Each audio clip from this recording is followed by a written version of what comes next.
Supremo Tribunal Federal proíbe conduções coercitivas para interrogatório de investigados. Polícia Federal aponta que o presidente Temer avalizou a compra de silêncio do ex-deputado Eduardo Cunha. Empresas públicas e privadas aplicam boas práticas contra o desperdício de alimentos. Professor de escola pública de São Paulo usa o teatro para combater o bullying. Presidente Vladimir Putin convida líder norte-coreano para visitar a Rússia em setembro. Secretário de Estado americano reconhece risco de não conseguir desnuclearização da Coreia do Norte. Rússia goleia a Arábia Saudita na abertura da Copa e os moradores de Moscou tomam as ruas da cidade. Fred ainda é dúvida e Gabriel Jesus mostra ansiedade antes de sua primeira partida em Copa do Mundo. Agora no Jornal das 22.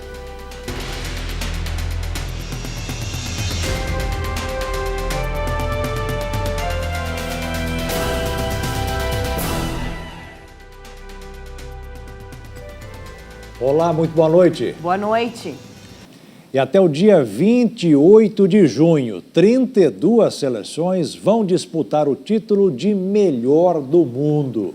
E os russos, pelo menos hoje, não decepcionaram os torcedores, né? Para desgosto da torcida árabe, que em São Paulo se reuniu no Museu do Futebol. O tradicional estádio do Pacaembu abriu as portas para mais um jogo.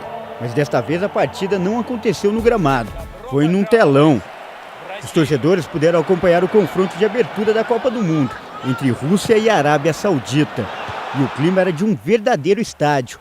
Os torcedores levaram bandeiras e até prepararam um grito de gol, em árabe. Na árabe mesmo, o gol significa hadaf.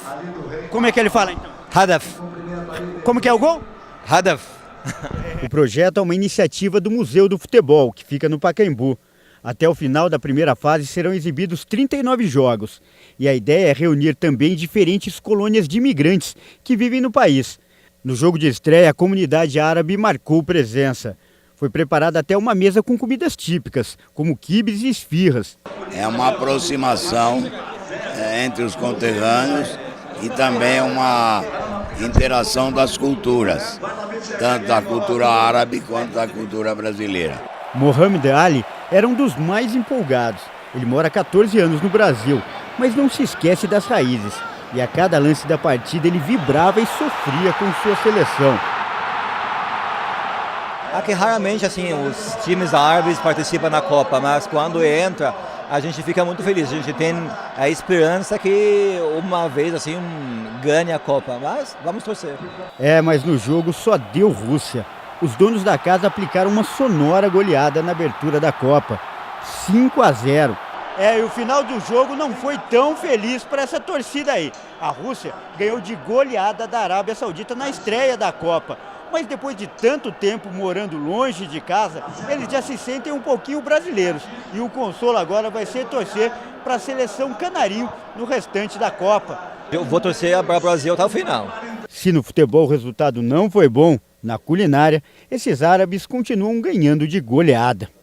Ninguém ganha da gente na culinária. Principalmente no quibe. Principalmente quibe, esfirra, é a comida preferencial. E agora a gente muda de assunto, vamos falar sobre uma resolução do Supremo na data de hoje. O STF decidiu, por 6-5, proibir a condução coercitiva, ato no qual um juiz manda a polícia levar um investigado ou réu para depor num interrogatório. O recurso tem sido usado nas investigações da Lava Jato. Foi aplicado, por exemplo, para que o ex-presidente Lula prestasse depoimento em 2016. O julgamento começou já com os votos de 6 dos 11 ministros. Na sessão de ontem, 4 foram favoráveis à medida. Os ministros Alexandre de Moraes, Edson Fachin, Luiz Roberto Barroso e Luiz Fux. O relator do caso, o ministro Gilmar Mendes, já tinha votado na semana passada contra a condução coercitiva, por entender que ela viola os direitos do investigado. Voto que foi acompanhado pela ministra Rosa Weber. A condução coercitiva está prevista no artigo 260 do Código de Processo Penal. O texto explica que o juiz pode decretar a medida sempre que o suspeito, abre aspas, não atender à intimação para interrogatório, reconhecimento ou qualquer outro ato que, sem ele, não possa ser realizado. Só na Operação Lava Jato, a condução coercitiva já foi aplicada 227 vezes. A medida foi usada contra o ex-presidente Lula. Em março de 2016, ele foi levado para interrogatório no aeroporto de Congonhas, em São Paulo. O PT e a OAB entraram com ações no Supremo questionando esse tipo de medida. Argumentam que a condução coercitiva fere o direito do investigado de não se autoincriminar. No ano passado, Mendes proibiu provisoriamente as conduções coercitivas. Após essa decisão, foi verificada que as prisões temporárias cumpridas pela Polícia Federal cresceram. Na época, a Procuradora-Geral da República, Raquel Dodge, recorreu da decisão e pediu o restabelecimento das coercitivas. Nesta quinta-feira, o voto foi proferido primeiramente pelo ministro Dias Toffoli. Ele criticou o que chama de espetacularização das conduções coercitivas e o uso abusivo de algemas e se declarou contra a medida. O ministro Ricardo Lewandowski também acompanhou o voto do relator, declarando a condução coercitiva inconstitucional. Segundo ele, qualquer medida cautelar só pode ser utilizada quando prevista em lei. O ministro Marco Aurélio Mello questionou que, se o investigado tem direito de ficar calado, qual seria então o sentido de ser da condução coercitiva? E também votou contra. Prevendo o inciso 6º. Do mesmo artigo 352, que o juízo e o lugar, o dia e a hora em que o réu deverá comparecer, deverá não, comparecerá. Porque, mediante condução coercitiva, ele não atua no campo da livre manifestação da vontade. O ministro Celso de Mello defendeu que a condução coercitiva é inconstitucional quando acionada antes da convocação do investigado para interrogatório. Há de ser uma reação pautada por regras que viabilizem a instauração perante juízes isentos, imparciais e independentes de um processo que neutralize as paixões exacerbadas das multidões. O placar já estava 6-4 pela proibição da condução coercitiva de investigação. Tivemos um problema no finalzinho dessa reportagem, mas está aí a notícia a respeito da resolução do STF sobre a condução coercitiva. 61% dos brasileiros assumem jogar fora 1 ou 2 alimentos semanalmente. 49% fazem isso todos os dias. Para reduzir o desperdício, empresas públicas e privadas tomaram uma iniciativa. Estamos na Companhia de Entrepostos e Armazéns Gerais de São Paulo, popularmente conhecida por CEAGESP, a maior central de abastecimentos de alimentos da América Latina. Daqui saem frutas, legumes e verduras para feiras livres, sacolões e mercados da capital e Grande São Paulo. No meio de tantos produtos, acredite, o desperdício é quase zero. O que iria para o lixo vai para o Banco CEAGESP de Alimentos. Quando está vencendo esse período comercial, o produtor está mandando mais alimentos para o permissionário. E ele precisa do espaço para receber. Então, ao invés dele jogar fora, ele faz a doação para a gente aqui. Tudo muito fresquinho, pronto para o consumo. Em média, o Banco CEAGESP de Alimentos recebe 100 toneladas de alimentos por mês, que depois são distribuídos para mais de 400 entidades cadastradas. Em média, você me contou que são recebidos 100 toneladas de alimentos para o banco. É muito? Pouco. Pouco porque você imagina, um universo de 400 entidades, 100 toneladas é muito pouco. Eu queria... a gente pede aí para ver se a gente recebesse 300 toneladas, 400 toneladas mês, seria uma bênção. No caso dos alimentos mais perecíveis, como saladas, frutas e alguns legumes, o Banco de Alimentos conserva toda essa comida em um lugar especial, aqui na Câmara Fria. Dessa forma, todo esse alimento fica conservado por mais tempo, até que uma entidade as receba para doação. Os alimentos coletados aqui vão para instituições como a Casa de Saúde São João de Deus, na zona norte de São Paulo. Uma ajuda e tanto. Hoje nós recebemos doações de hortifrutis semanais e mensalmente elas representam cerca de 25% do nosso abastecimento para a alimentação dos nossos pacientes e colaboradores. Segundo a direção da casa, no último ano, o número de doações caiu. Desafio extra para a equipe da cozinha, que usa a criatividade para elaborar novas receitas com o que tem na geladeira. A gente tenta verificar um dia antes, né, o que a gente tem acondicionado na câmara fria, faz essa seleção junto com a cozinheira, faz o pré-preparo do alimento e deixa na câmara fria para o dia seguinte. Às vezes a gente consegue fazer um dia antes, às vezes a gente faz no mesmo dia. Haja criatividade, hein? Verdade, muita criatividade. 99% dos alimentos são aproveitados. O desperdício aqui é proibido. A gente tenta aproveitar tudo. A gente faz com os legumes, os talos, as folhas. O mesmo cuidado não é praticado por 61% dos brasileiros, que assumem jogar 1 ou 2 alimentos fora por semana. 49% diariamente. Os dados são de uma pesquisa da Unilever Brasil, que mostra o desperdício de comida dentro de casa e o fenômeno da cegueira da geladeira. Quando as pessoas abrem a geladeira e mesmo tendo ingredientes ou comida em perfeitas condições para serem consumidos, são jogados fora e acabam indo no lixo porque a pessoa não enxerga, não vê o que fazer com esse alimento. 75% das pessoas declaram que sofrem desse fenômeno. Então, não é uma coisa uma ou outra, senão que é um problema que está bem enraizado em todos os lares brasileiros. As saladas são os alimentos mais desperdiçados, seguidos dos vegetais e frutas. Para reduzir esses números, aí vão algumas dicas. Armazenar em potinho transparente, em saquinhos transparentes na frente, arrumar a geladeira diariamente para ver quais são os ingredientes que estão aí e ficar ligado com isso é importantíssimo. E na hora de descartar também, tem a questão de descartar de uma forma sustentável também. Então tem composteiras caseiras hoje em dia que permitem descartar os alimentos sem gerar lixo, né? Que isso também tem um impacto ambiental muito grande. Atitudes que de grão em grão e de casa em casa podem fazer um mundo melhor e combater a fome. Se nós nos unirmos e pensarmos numa consciência coletiva de reaproveitar, muitas pessoas vão ter essa alimentação em suas casas, nas casas de saúde. Então é preciso pensar num futuro, porque hoje nós temos em abundância, de uma forma geral. Um dia nós podemos não ter todo esse recurso. E veja a seguir, a Polícia Federal aponta indícios de que o presidente Temer teria comprado o silêncio de Eduardo Cunha. E ainda, Tite mantém a escalação para enfrentar a Suíça. Um relatório da Polícia Federal aponta que há indícios suficientes que o presidente Michel Temer atuou para garantir a suposta compra do silêncio do deputado cassado Eduardo Cunha e do operador Lúcio Funaro. Em nota, o Palácio do Planalto afirmou que a conclusão é mentirosa e negou que Temer tenha incentivado pagamentos ilícitos a Cunha e Funaro.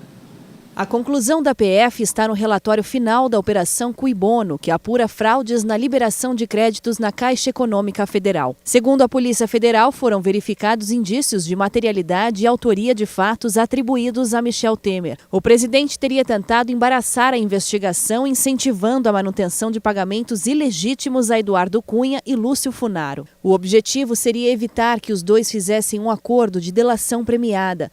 A conclusão é baseada na conversa que foi gravada pelo empresário Joesley Batista. Segundo o documento, Temer também deixou de comunicar às autoridades sobre suposta corrupção de membros da Magistratura Federal e do Ministério Público Federal narrada pelo empresário. O relatório final da PF indicia 16 pessoas, entre políticos, operadores e ex-dirigentes da Caixa.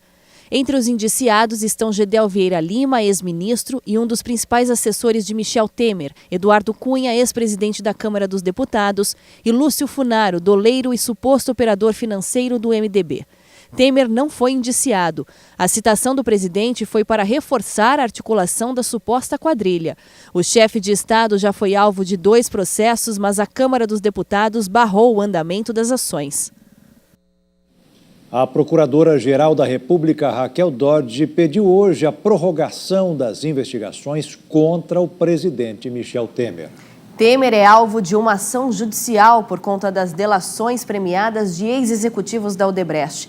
Os ministros Eliseu Padilha, da Casa Civil, e Moreira Franco, de Minas e Energia, também são investigados. O pedido foi encaminhado ao relator da Operação Lava Jato no STF, ministro Edson Fachin. Caberá a ele decidir se a investigação será ou não prorrogada por 60 dias. Temer e os ministros são investigados por um jantar no Palácio do Jaburu em maio de 2014. Eles são suspeitos de terem acertado o repasse de 10 milhões de reais ao MDB. O dinheiro, segundo as investigações, seria ilícito.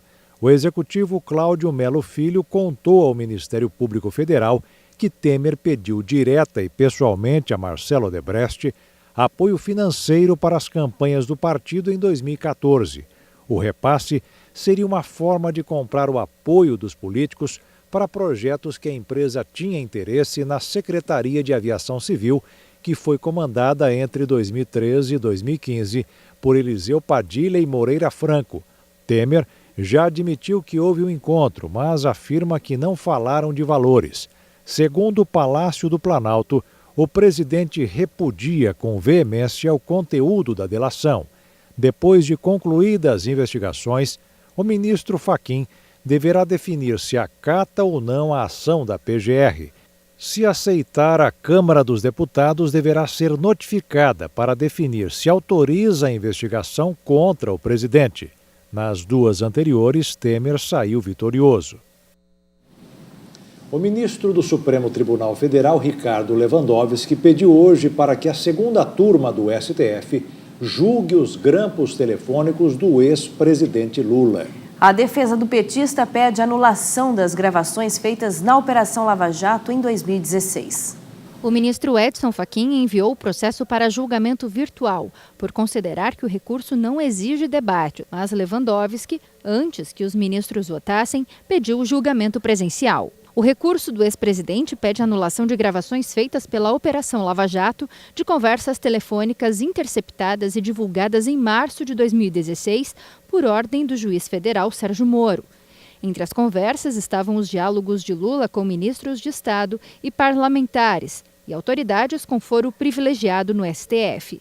Numa das conversas com a então presidente Dilma Rousseff, o ex-presidente falava do envio do termo de posse de ministro da Casa Civil para Lula.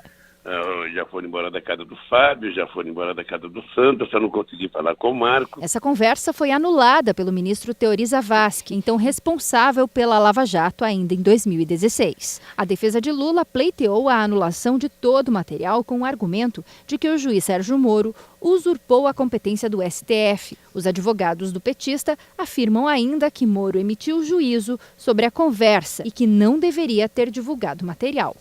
E veja a seguir, o juiz Sérgio Moro aceita denúncia contra 9 pessoas envolvidas na Lava Jato. E ainda, pai sobe em palco e ajuda a filha na apresentação de balé.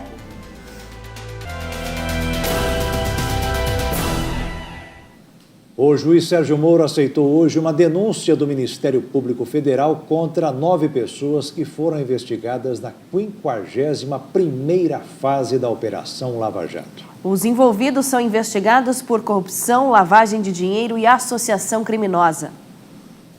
A Força Tarefa investigou o pagamento de propina de 200 milhões de reais ao MDB, PT e ex-funcionários da Petrobras por meio de contratos fraudulentos e contas no exterior. Entre os réus estão ex-executivos da Petrobras, da Odebrecht e operadores financeiros. Segundo a denúncia, as vantagens estão relacionadas a um contrato de mais de 825 milhões de dólares, firmado em 2010 pela estatal e a empreiteira. De acordo com o Ministério Público Federal, o contrato previa a prestação de serviços em 9 países além do Brasil. A denúncia relata que, para garantir que a empresa fosse favorecida na disputa, os executivos pagavam aos ex-funcionários da estatal e aos operadores vinculados ao MDB um valor de cerca de 55 milhões de dólares, aproximadamente 200 milhões de reais. Os pagamentos ocorreram entre os anos de 2010 e 2012. O MPF disse também que há provas de repasse de aproximadamente 25 milhões de dólares a ex-funcionários da petroleira e aproximadamente 31 milhões de dólares para agentes que se apresentavam como intermediários vinculados ao MDB. Além da utilização de operadores financeiros e de doleiros, toda a lavagem de dinheiro foi feita por meio do setor de operações estruturadas da Odebrecht, o setor de propina da empreiteira. O ministro do Planejamento, Esteves Colnago, recomendou nesta quinta-feira que cotistas com saldo no fundo PIS/PASEP deixem para sacar o dinheiro a partir de agosto para ganhar até 10% mais. Veja essa e outras notícias nos destaques da economia. O ministro do Planejamento afirmou que quem aguardar o saldo do PIS/PASEP pode faturar com a correção anual do valor depositado. No ano passado, a valorização ficou em 8,9%. Para este ano, a alta pode ser de até 10%. O governo liberou o saque do fundo ontem para cotistas de todas as idades que trabalharam entre 1971 e 1988. A expectativa é pagar cerca de 34 bilhões de reais a 25 milhões de pessoas, uma média de R$ 1.370 para cada. O Ministério da Fazenda estima um rombo fiscal de 151 bilhões de reais neste ano. Na prática, esse é o prejuízo que o governo espera para os cofres públicos. A nova estimativa leva em consideração os subsídios do governo ao diesel, uma demanda que foi apresentada pelos caminhoneiros. No levantamento anterior, divulgado em maio, os economistas previam que o rombo das contas públicas ficaria em 138 bilhões de reais. E falando nos caminhoneiros, a greve do setor resultou em prejuízo de pelo menos 150 milhões de reais para os Correios. A estimativa foi divulgada nesta quinta-feira, mas o rombo pode ser ainda maior. A estatal informou que só vai divulgar o valor exato no final do mês. Ainda assim, o prejuízo parcial representa cerca de 10% da receita média mensal da empresa. No mercado financeiro, o dólar fechou em alta nesta quinta-feira. A moeda norte-americana subiu 2,64% e encerrou o dia cotada a R$ 3,812 na venda. O líder norte-coreano passou uma semana ocupada e que entrou para a história. O aperto de mão com o presidente americano Donald Trump foi elogiado até por Vladimir Putin. A semana foi movimentada para o líder norte-coreano Kim Jong-un. Ele esteve em Singapura para o encontro histórico com o presidente americano Donald Trump e não deixou de conhecer a cidade-estado. Imagens da TV da Coreia do Norte mostram o líder com uma bela vista dos pontos turísticos. De volta a Pyongyang, Kim foi recebido com honras na capital do país. Uma multidão foi até o aeroporto da cidade para festejar o líder. E o resultado da reunião com Trump parece motivar outras discussões. Representantes militares da Coreia do Sul e do Norte sentaram à mesa em Panmunjom, na zona desmilitarizada, para avaliar a redução da tensão na fronteira entre os dois países. Este é o período em que nós podemos alcançar bons resultados por intermédio da cooperação entre os dois lados e do trabalho duro. Ainda nesta quinta-feira, o presidente russo Vladimir Putin recebeu autoridades norte-coreanas e aproveitou a ocasião para convidar Kim Jong-un para visitar Moscou. O chefe de Estado do país, que recebe a Copa do Mundo, elogiou o resultado do encontro entre Trump e Kim em Singapura. O secretário de Estado americano Mike Pompeo reconheceu que existe um risco de não conseguir a desnuclearização da Coreia do Norte.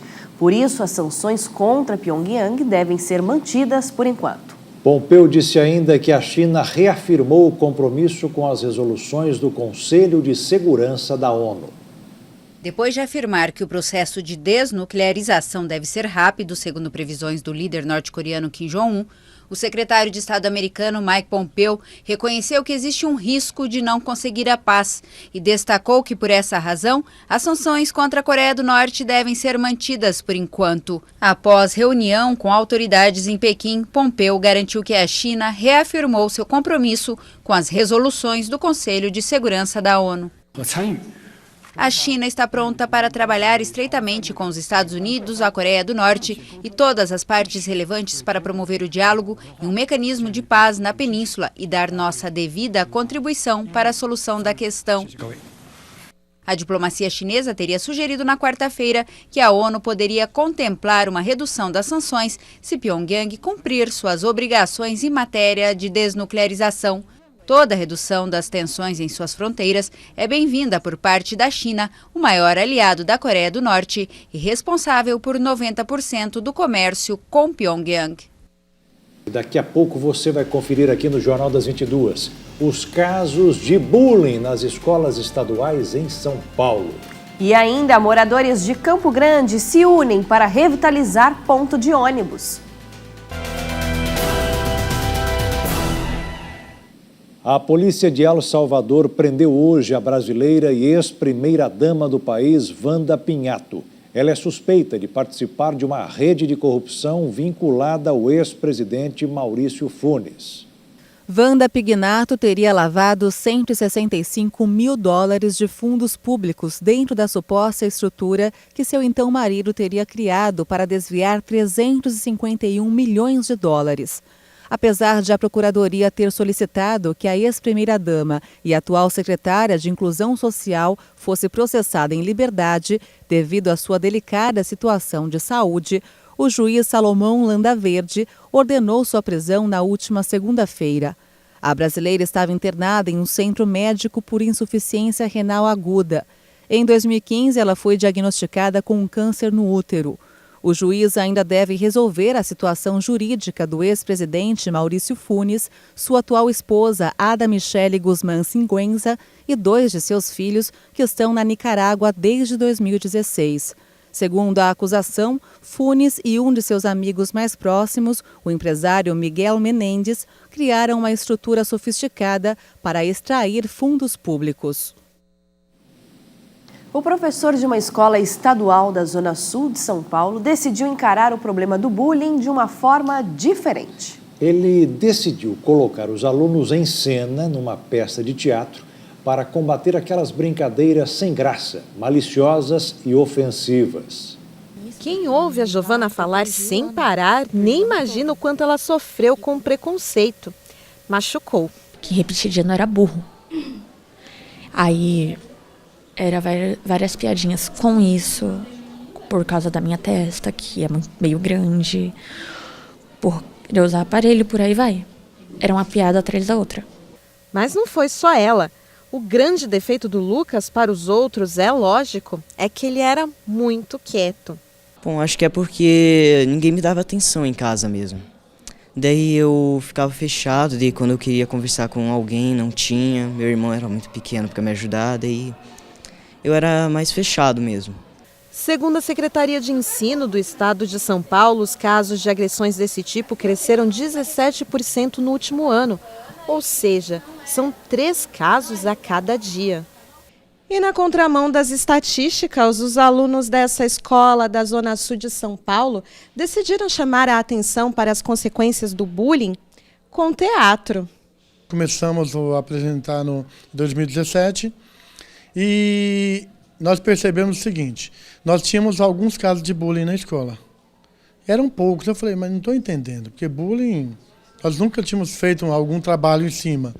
E eu falei, não tem quase nenhum caso, então depois da peça aumentaram-se os casos. Estranho, né? Mas por quê? A peça fez com que o aluno tomasse coragem para procurar ajuda. A ideia da peça partiu justamente daquele que era o pior aluno da escola. De tanto ser ofendido, passou a agredir, mas com a ajuda do professor mudou de atitude. É uma alegria muito grande, porque toda vez que eu sento para conversar com os jovens, para passar o meu ponto de vista, o que eu passei já por ter uma certa experiência, 8 anos nesse projeto, é maravilhoso, porque você senta, conversa com eles, eles passam o que está sentindo, o que está acontecendo e ajudar eles sem palavras. Esta psicóloga diz que o bullying pode causar danos à criança ou ao adolescente, que poderá carregar o comportamento plantado nesta fase para colher na vida adulta. Por isso, é importante que tanto os pais como os professores estejam atentos. Ou, quando ela procura ajuda, muitas vezes os pais não dão a devida atenção para isso. Isso é coisa de bobagem, é coisa de criança, deixa para lá. Ou então mesmo o professor. O professor pode fazer vista grossa, não ligar para isso e isso se perpetuar dentro desse ambiente. E com o fenômeno das redes sociais, o problema fica bem maior. Nas redes sociais se espalha muito rapidamente e para muita gente. Então, imagine uma criança chegando na escola e tendo todos olhando para ele e cochichando, ou falando, ou fazendo alguma brincadeira de mau gosto. Então é gravíssimo o cyberbullying, é algo que tem que ser bastante combatido e trabalhado. Diga não ao bullying! Moradores de um bairro em Campo Grande, no Mato Grosso do Sul, se uniram para revitalizar um ponto de ônibus. O trabalho é voluntário e, acredite, já é o 5º ponto recuperado pelos próprios moradores. O exercício com as enxadas ajuda a espantar o frio, além de nivelar o piso para receber a calçada. Dando média de 5% de caída para poder a água escoar para a rua. Então isso aí já é um negócio que para poder já não ficar juntando água no ponto de ônibus, para não molhar o pé do nosso usuário do ônibus. Né? O Moacir é corretor de imóveis, mas tirou o dia para ajudar a recuperar o ponto de ônibus no bairro onde mora há 27 anos. Aqui a gente faz um trabalho comunitário com os nossos colegas, ajudar um pouquinho na mão de obra para fazer algo diferente para a comunidade. É uma coisa que é gratificante para todos. O Jean Carlos é pedreiro de profissão e dá um toque técnico na obra. A composição do cimento é boa, fazendo 3x1. Mais reforçado, porque ainda tem para chegar a pavimentar, chegar a asfaltar aqui para não chegar a trincar a calçada, né? Uma calçada bem reforçada, para aguentar o povo em cima. Ele também é voluntário na atividade, mas não mora no bairro não. Aliás, ele veio do Caiobá, que fica bem longe do Porto Galo, só para contribuir com o projeto. Não importa o bairro que você mora, a acessibilidade, todo mundo tem que estar ajudando, a comunidade tem que estar unida, né? Toda a mão de obra aqui é voluntária. O projeto Ponto Seguro foi uma iniciativa do Conselho de Segurança do bairro, mas para sair do papel, precisou do apoio de todos os lados. O poder público tem dado uma força muito grande aí para a gente e também os empresários que têm abraçado aí essa ideia juntamente com a gente e o mais importante de todos aí é a população que está acreditando e participando do projeto. Este já é o 5º ponto de ônibus que está sendo recuperado aqui na região do bairro Porto Galo, um trabalho que é feito em etapas e que continuam mesmo depois que a obra estiver concluída. É que depois que o ponto fica pronto, a comunidade precisa assumir o compromisso de cuidar desse patrimônio público recuperado. É uma parceria entre o conselho, entre as pessoas que vêm, trabalham, cooperam e com a população. Se a população se comprometer em fazer a parte dela, que é ela quem vai ficar aqui e usufruir do patrimônio, a parte dela é cuidar. Se eles fizerem esse compromisso, com certeza a gente vai lá e faz o nosso papel.